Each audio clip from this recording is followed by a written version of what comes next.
దేవునికి మహిమ కలుగునుగాక. ఈ దినం దేవుని వాక్యం, నీవు పిలువగా యెహోవా ఉత్తరమిచ్చును, నీవు మొరపెట్టగా ఆయన నేనున్నానను. గమనించినట్లయితే గనక ఇక్కడ దేవుడు స్పష్టంగా చెప్తున్నాడు, నువ్వు పిలిస్తే నేను ఉత్తరమిస్తాను, నీవు గనక మొరపెడితే నేను నీకు ఉన్నాను అనేటట్లు నీతో మాట్లాడతాను, ప్రియ కుమారుడా, ప్రియ కుమార్తె అని ప్రభు సెలవిస్తున్నాడు. మనకు ఒక సందేహం రావచ్చు, నేను పిలుస్తున్నానే, నేను అనుదినము ప్రార్థిస్తున్నానే, అయితే నాకెందుకు దేవుడు ఉత్తరం ఇవ్వలేదని. అయితే గమనించండి, అందుకే లేఖనము ఒక మాట ఉంటుంది, లేఖనములో నాకు మొరపెట్టువారు నాకు నిజముగా మొరపెట్టువారు అని ఉంటుంది. ప్రార్థించడం మంచిదే, అయితే నిశ్చయముగా జవాబు వచ్చేంత వరకు విడనాడకుండా ప్రార్థించడము ఉత్తమం. ఎందుకనంటే మనము దానియేలును గమనించినట్లయితే కనుక, దానియేలు ఆ యొక్క రాజు జ్ఞానులందరినీ సంహరిస్తాను, మీరు కళను చెప్పాలి, కళ భావాన్ని చెప్పాలి, లేదంటే కనుక నేను జ్ఞానులందరినీ కూడా చంపించేస్తాను అని చెప్పిన వెంటనే దానియేలు ఏం చేస్తున్నాడంటే రాజు దగ్గరికి వెళ్ళి ఎలాగోలాగా రాజు ప్రతిమలుకొని కొంత టైం తీసుకొని మొరపెడుతున్నాడు, ప్రభువా మా పరిస్థితి ఇదే నాయనా, దయతో మాకు నీవు సహాయం చేయాలి అనేసి దానియేలు తనతో పాటు తన స్నేహితులందరినీ కూడా కలుపుకొని వారు జవాబు వచ్చేంత వరకు ప్రార్థిస్తున్నారు. ఒకరోజు 2 రోజులు ప్రార్థించి మౌనంగా ఉండిపోలేదండి. అక్కడ మౌనముగా గనక ఉంటే దానియేలు ప్రాణాలు కూడా పోతాయి. అది దానియేలుకు బాగుగా తెలుసు.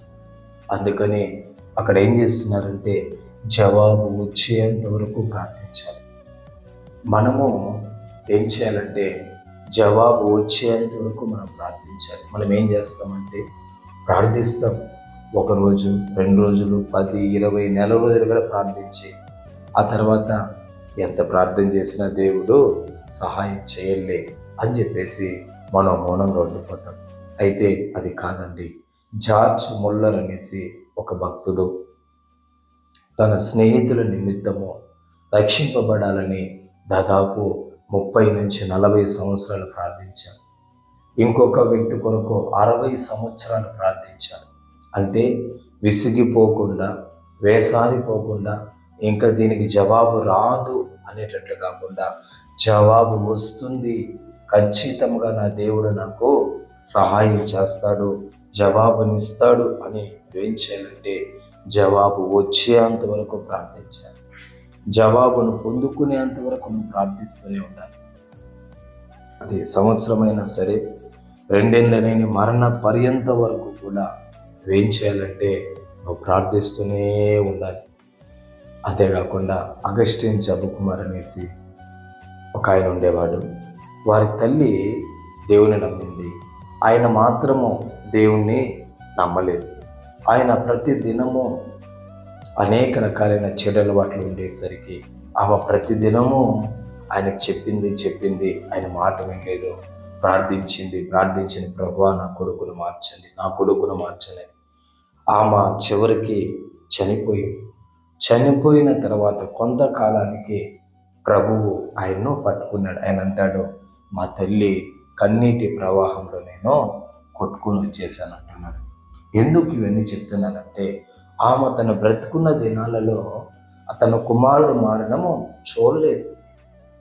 అయితే నువ్వేం చేయాలంటే జవాబు వచ్చేంత వరకు, అదే నీ ప్రాణం పోయినా పర్లేదు, ప్రాణం పోయేంత వరకు కూడా నువ్వు మొరపెడుతూనే ఉండు. ఖచ్చితంగా ఒకానొక దినాన నీ ప్రార్థనకు దేవుడు జవాబును ఖచ్చితంగా అనుగ్రహిస్తాడు. కాబట్టి సోలిపోవద్దండి, సొమ్మసిలిపోవద్దండి.